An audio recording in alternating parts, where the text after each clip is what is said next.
Study IQ IAS, अब तैयारी हुई अफोर्डेबल।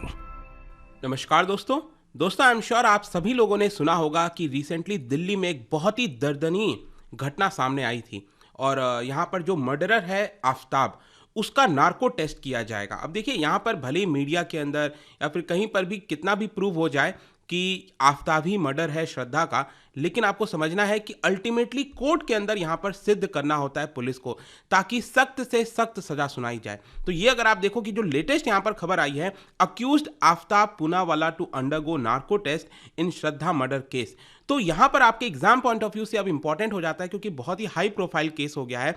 तो इंपॉर्टेंट हो जाता है कि नार्को टेस्ट होता क्या है, उसके बारे में मैं आपको बताऊं इस वीडियो के अंदर, और साथ ही साथ जो पॉलीग्राफ टेस्ट होता है, अंतर क्या होता है, वो क्या है, ये क्या है, क्या इसको कोर्ट के अंदर एज अ एविडेंस के तौर पर ला सकते हैं। तो इन सब के बारे में डिस्कस करेंगे, काफी कुछ जानने को है। चलिए आगे बढ़ते हैं, लेकिन उसके पहले ध्यान रखिएगा दोस्तों, अगर आप यूपीएससी की तैयारी कर रहे हैं तो आपके पास मौका है स्टडी IQ के साथ जुड़ने का, क्योंकि हमारा एक और बैच स्टार्ट हो रहा है 30 नवंबर से। आप इसको ज्वाइन कर सकते हैं by using the code Ankit live हमारे वेबसाइट और ऐप पर, ताकि जो पूरा कोर्स है यूपीएससी का वो सिर्फ 19,000 में आपको मिल जाए। इसके अंदर मैं आपको बता दूं कि लाइव क्लासेस कंडक्ट कराए जाते हैं, यहाँ पर हैंड रिटन नोट्स दिया जाता है आपके फैसिलिटी के लिए, ताकि आपको टाइम ना वेस्ट करना पड़े। आंसर राइटिंग प्रैक्टिस आपके मेंस एग्जाम के लिए दिया जाता है। मेंटरशिप मिलता है, मतलब आपको कोई दिक्कत है, प्रॉब्लम है, कभी भी आप अपने मेंटर से पूछ सकते हैं। इसके अलावा अगर आप MCQs भी अटेम्प्ट करना चाहते हैं तो मेरे इंस्टा पेज पर ज्वाइन कर सकते हैं, वहां पर स्टोरीज में जितने भी MCQs हैं उसको आप अटेम्प्ट कर पाएंगे। तो चलिए सबसे पहले देखेंगे एग्जैक्टली यहाँ पर हो क्या रहा है। देखिए, ये जो पूरा मामला है ना, वो दिल्ली की साकेत कोर्ट में गया हुआ है। तो यहाँ पर दिल्ली की साकेत कोर्ट के अंदर दिल्ली पुलिस ने अनुमति मांगी कोर्ट से कि क्या हम आफ्ताब पूनावाला, जो कि मर्डरर बताया जा रहा है, क्या इसका नार्को टेस्ट कर सकता है। अब आप सबको पता है कि जो अभी चीजें सामने आई हैं उसमें यही बताया जा रहा है कि आफ्ताब पूनावाला ने कई सारे पीसेज में श्रद्धा की बॉडी को यहाँ पर कट किया और उसको फेंक दिया अलग अलग जगह पर। अब कहाँ फेंका, क्या फेंका, ये नहीं पता, लेकिन मैं आपको बता दूं ये चीज कि आफ्ताब पूनावाला से कंसेंट भी मांगा गया कि क्या हम यहाँ पर नार्को टेस्ट तुम्हारे पर कर लें, क्योंकि मैं आपको इसके बारे में बताऊंगा। नार्को टेस्ट ऐसा नहीं है कि आप जिसके ऊपर चाहो कर सकते हो। जो अक्यूज्ड होता है उससे परमिशन लेनी होती है, उससे कंसेंट लेना होता है मजिस्ट्रेट के सामने। तो यहां पर क्योंकि उसने अनुमति दे दी, उसने जज के सामने यह भी बोला कि मुझे पता है इसका कॉन्सिक्वेंसेस क्या होगा, तो आफ्ताब पूनावाला की कंसेंट के बाद जो है वो यहां पर फिर जज ने अलाउ किया कि ठीक है, आप आफ्ताब पूनावाला पर जो नार्को टेस्ट है वो कर सकते हो। अब इसका जरूरत इसलिए पड़ा क्योंकि देखो, जो पूरा घटना हुआ था उसको लेकर पुलिस बार बार उससे पूछ रही थी, जो पूरा सीक्वेंस होता है ना, वो उससे बार बार पूछ रही थी और समझने की कोशिश कर रही थी कि कहीं आफ्ताब पूनावाला गलत तो नहीं बोल रहा है, मतलब कहीं झूठ तो नहीं बोल रहा है। क्योंकि यहाँ पर आप समझिए, अभी जो अलग अलग पीसेस की बात हुई है, वेपन्स की बात हुई है, बहुत सारी चीज़ों की बात हुई है, वो पुलिस के हाथ नहीं लगा है। तो जब तक वो पुलिस के पास नहीं आएगा तब तक पुलिस को उसको सिद्ध करने में, ये मर्डर को पूरा सिद्ध करने में कोर्ट में, ताकि ज़्यादा से ज़्यादा सजा हो आफ्ताब पूनावाला के ऊपर, उसको सिद्ध करने में बहुत मुश्किल आएगी। और इसीलिए यहाँ पर फाइनली पुलिस ने डिसाइड किया कि हम यहाँ पर नार्को टेस्ट करना चाहते हैं। तो अब क्वेश्चन है कि ये नार्को टेस्ट होता क्या है। देखो, नार्को बोला या फिर जनरली कई बार आप सुनते होंगे नार्को एनालिसिस टेस्ट, ये एक ही होता है। इसके अंदर बेसिकली क्या है कि जो अक्यूज्ड है उसके बॉडी में एक ड्रग डाला जाता है। अब ये ड्रग कौन सा है आपको ध्यान में होना चाहिए, इट इज सोडियम पेंटोथाल, ये ड्रग का नाम है, ध्यान रखिएगा, सोडियम पेंटोथाल ये ड्रग का नाम है, which transports them to a hypnotic और सीडेटेड स्टेट। मतलब कि जो अक्यूज्ड है, जिस पर्सन के बॉडी में ये पर्टिकुलर ड्रग डाला जाएगा, उसको हिप्नोटिक स्टेज में जो है वो भेज देता है ये ड्रग, और जो उसका इमेजिनेशन है उसको बेसिकली न्यूट्रलाइज कर देता है। हिप्नोटिक स्टेट बेसिकली मैं ये बताना चाह रहा हूं आपसे कि वो एक ऐसा सिचुएशन होता है जिसमें बताया जाता है कि जो पर्सन है वो झूठ बोलने के सिचुएशन में नहीं रहता, मतलब कि अगर वो झूठ बोलना भी चाहे वो नहीं बोल पाएगा, ऐसा यहां पर बताया जाता है। मतलब एक ऐसे स्टेज में उस पर्सन को भेज देना ताकि उससे जो क्वेश्चन पूछा जाए वो यहां पर सही उसका जवाब दे।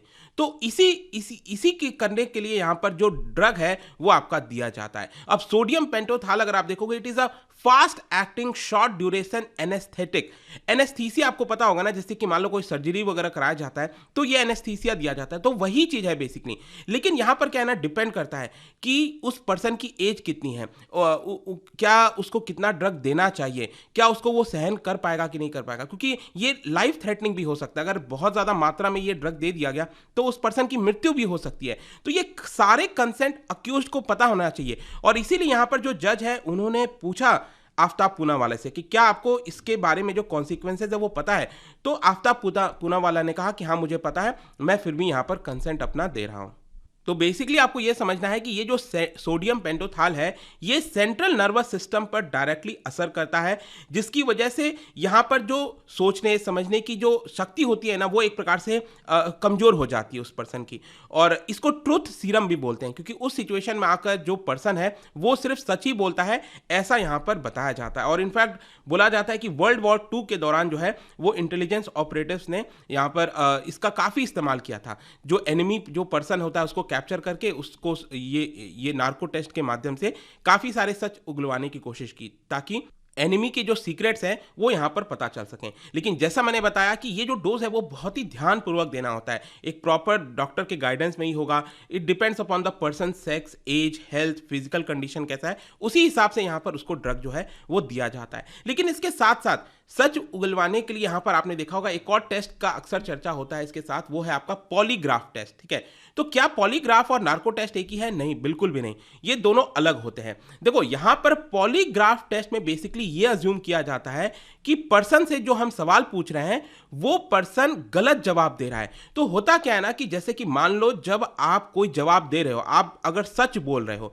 तो आपका जो बॉडी है, जो फिजिकल है, वो अलग तरीके से रिएक्ट करेगा, आपका जो ब्रेन के सेंसेस हैं अलग तरीके से रिएक्ट करेंगे। और अगर आप झूठ बोल रहे हो तब आपका जो फिजियोलॉजिकल रिस्पांस है वो काफी डिफरेंट होता है। तो दोनों के केस में यहां पर डिफरेंट होता है। तो पॉलीग्राफ टेस्ट में यहां पर कोई ड्रग नहीं दिया जाता, लेकिन यहां पर अलग अलग प्रकार के जो जैसे कार्डियो कफ हो गया, सेंसिटिव इलेक्ट्रोड्स हो गया, वो अटैच किए जाते हैं। जैसे आपने देखा होगा ना, इस तरह से चेयर पे बैठाकर अलग अलग इंस्ट्रूमेंट जो है चेस्ट के ऊपर, स्टमक पर, हाथ में ब्लड प्रेशर को नापा जाता है। तो बहुत सारी ऐसी चीजें कि जैसे कि मान लो कोई सवाल पूछा जा रहा है क्यू से, तो उस केस जब वो जवाब दे रहा है वो पर्सन, तो ब्लड प्रेशर कैसा हो रहा है, पल्स रेट कैसा हो रहा है, रेस्पिरेशन, क्या उसकी सांसें तेज चल रही हैं, क्या उसको पसीना आ रहा है, ब्लड फ्लो कैसा चल रहा है, तो ये सारी चीजें मॉनिटर की जाती हैं।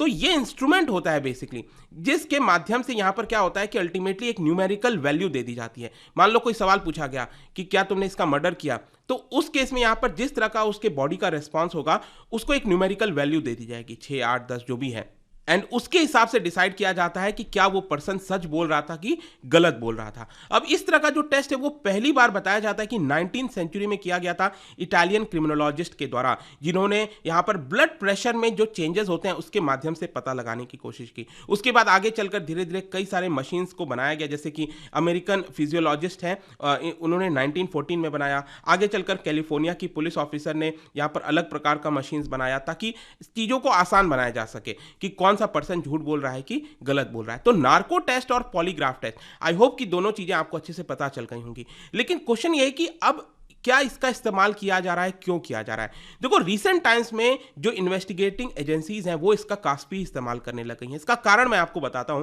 बेसिकली क्या है कि ये सॉफ्टवेयर ऑल्टरनेटिव बताया जाता है। जैसे कि मान लो कि आपने देखा होगा ना टीवी सीरियल्स में या फिर मूवीज में कई बार कि पर्सन को 3rd डिग्री दिया जाता है। 3rd डिग्री का मतलब क्या है? जैसे कि बहुत ज्यादा उसको, जैसे कि उल्टा लटका के उसको खूब मार रहे हैं किसी अक्यूज को ताकि वो सच बोले। तो रादर दैन डूइंग दैट, क्योंकि आजकल ह्यूमन राइट्स कमीशन और बहुत सारी चीजें होती हैं, राइट, तो वो सारे माध्यम को ना अपना के ये जो सरल तरीका है, नार्को टेस्ट हो गया, पॉलीग्राफ टेस्ट हो गया, इन सब का प्रचलन बढ़ गया है। और इसीलिए इन्वेस्टिगेटिंग एजेंसीज जो है वो इन सब का इस्तेमाल करती है रादर दैन यहाँ पर जो 3rd डिग्री हुआ उन सबको देना। लेकिन आपको समझना है कि इस तरह के टेस्ट भी, जो नार्को और पॉलीग्राफ टेस्ट की हम बात कर रहे हैं, जरूरी नहीं है कि ये 100% सक्सेस रेट ही हो, 100% ट्रू नहीं हो सकता है। ध्यान में रखिएगा इसको। तो अब क्वेश्चन ये है कि इन सारे टेस्ट को कब अलाउ किया जाता है। देखो, यहां पर 2010 का एक जजमेंट आया था सुप्रीम कोर्ट बेंच का, सुप्रीम कोर्ट का, जी हां, सुप्रीम कोर्ट ने यहां पर साफ साफ बोला था, no lie detector test should be administer except on the basis of consent of the accused. तो जब तक अक्यूज हां ना भर दे, और हाँ किसके सामने? जो जुडिशियल मजिस्ट्रेट होता है उसके सामने यहां पर हाँ भरना चाहिए, तभी यहां पर ये अलाउ किया जाता है, तभी पुलिस वो कर सकती है। Those who volunteer must have access to lawyer. मान लो हो सकता है पुलिस प्रेशर डाल रही हो कि जज के सामने हाँ बोल देना, तो उस केस में यहां पर जज जो है वो कहता है कि लॉयर का एक्सेस होना चाहिए अक्यूज के पास, फिजिकल, इमोशनल, लीगल इम्प्लीकेशन क्या होगा टेस्ट का, ये सब कुछ अक्यूज को पता होना चाहिए। और उस केस में अगर अक्यूज बोलता है कि ठीक है मैं कंसेंट देता हूं, तभी ये इस तरह का टेस्ट अलाउड होता है। और साथ ही साथ सुप्रीम कोर्ट ने एक और चीज कही थी कि इसकी प्रॉपर गाइडलाइंस होनी चाहिए। जैसे 2000 में in the year 2000 national human rights commission ने कुछ गाइडलाइंस निकाली थी और उस गाइडलाइंस का फॉलो करना चाहिए कि ऐसा नहीं है कि अगर कोई पर्सन के ऊपर ज्यादा बहुत सारा ड्रग दिया जा रहा है जानबूझकर, तो वो सारी चीजें नहीं होनी चाहिए। अब आखिरी में यहां पर क्वेश्चन है कि क्या इसको कन्फेशन के तौर पर कोर्ट में ला सकते हैं। जैसे कि मान लो कि नार्को टेस्ट के दौरान आफ्ताब पूनावाले से मान लो पूछा गया पुलिस के द्वारा कि तुमने ये वेपन क्या तुमने श्रद्धा की मृत्यु की है, और उस केस में आफ्ताब पूनावाला कह देता है कि हाँ मैंने की है, तो क्या ये जो स्टेटमेंट है क्या इसको एविडेंस के तौर पर कोर्ट में दिया जा सकता है? नहीं, लेट मी टेल यू, इसको एविडेंस के तौर पर नहीं दिया जा सकता। लेकिन अगर मान लो नार्को टेस्ट में कुछ ऐसी चीजें सामने आती हैं और फिर यहां पर पुलिस उसका इन्वेस्टिगेशन करती है और उससे पुलिस को कुछ मिलता है, तो फिर यहां पर कोर्ट के अंदर उसको एविडेंस के तौर पर लाया जा सकता है। जैसे कि मान लो आफ्ताब पूनावाला नार्को टेस्ट के दौरान बताता है कि हमने ये जो वेपन है वो इस जगह पर छुपा कर रखा है, तो वो जो वेपन जहां पर छुपा कर रखा है और पुलिस को वो वेपन मिल जाता है, तो उस वेपन को एज अ एविडेंस के तौर पर कोर्ट में ला सकती है पुलिस। लेकिन जो स्टेटमेंट दिया गया है नार्को टेस्ट के दौरान, उसको यहां पर एविडेंस के तौर पर नहीं लाया जा सकता। अब यहां पर आपके मन में एक और क्वेश्चन आ सकता है कि क्या कोई ऐसा हाई प्रोफाइल केस है रिसेंट का जो आपको याद हो यहां पर इस तरह का टेस्ट किया गया हो। बिल्कुल आपको याद होगा एक आरुषि तलवार जो हत्याकांड हुआ था नोएडा में, ठीक है, इसमें उनके जो माँ बाप हैं राजेश तलवार और नुपुर तलवार, उनके ऊपर बेसिकली पॉलीग्राफ टेस्ट कराया गया था 2008 में। तो ये वाला चीज हुआ था। इनफैक्ट एक कंपाउंडर, आई एम श्योर कि आप सबने एक मूवी भी देखी होगी ना, तलवार करके एक मूवी आई थी, मैंने देखा था, और उसमें भी इस तरह का चीजें दिखाई गई थी। और उसका जो कंपाउंडर है कृष्णा, उसके ऊपर तो नार्को टेस्ट हुआ था, और वो नार्को टेस्ट बेसिकली क्या हुआ, मीडिया में लीक हो गया था, तो सभी लोगों ने लगभग उस टेस्ट को देखा था। और अगस्त 2019 में आपको याद होगा इनफैक्ट जो पीएनबी का पूरा केस सामने आया था नीरव मोदी वाला। अब इसमें क्या था कि जो फॉर्मर स्टाफर है पीएनबी का, उसके ऊपर सीबीआई जो है नार्को टेस्ट कराना चाहती थी। 7,000 करोड़ का जो स्कैम हुआ था, जो मैनेजर है उसने तो नार्को टेस्ट देने से डिक्लाइन कर दिया। गोकुल नाथ शेट्टी जो है उसने डिक्लाइन कर दिया, इसलिए उसके ऊपर किया नहीं गया था। तो ये सब कुछ है दोस्तों। आई होप कि इस वीडियो के माध्यम से जो यहाँ पर खबर आ रही थी नार्को टेस्ट क्या है, तो एग्जाम पर्सपेक्टिव से काफ़ी इंपॉर्टेंट हो जाता है, इसलिए मैंने यहाँ पर वीडियो बनाया और आपको बताया। और जाने से पहले एक क्वेश्चन, क्योंकि हम जुडिशरी की बात कर रहे हैं, क्या बता सकते हो हमारे देश का सबसे ओल्डेस्ट हाई कोर्ट कौन सा है, ये आपको बताना है। इसका राइट आंसर आप सबको पता है, मेरे इंस्टाग्राम पर तो मिलेगा ही, वहां पर अगर आप नहीं हो कोई बात नहीं, टेलीग्राम से भी ले सकते हैं इसका सही उत्तर। मैं कई सारे जो एमसीक्यूज हैं वो यहाँ पर स्टोरीज में डालता रहता हूँ। बाकी पीडीएफ के लिए आप टेलीग्राम पर ज्वाइन कर सकते हैं, अलग अलग सोशल मीडिया पर आप जुड़ सकते हैं। और जैसा मैंने बताया यूपीएससी की तैयारी के लिए you can use the code Ankit live हमारे वेबसाइट और ऐप पर, और इस पूरे कोर्स को अवेल करिए। आई होप की वीडियो आपको पसंद आया होगा। मिलता हूँ आपसे next time, till then thank you very much, see you soon. Study IQ IAS, अब तैयारी हुई अफोर्डेबल।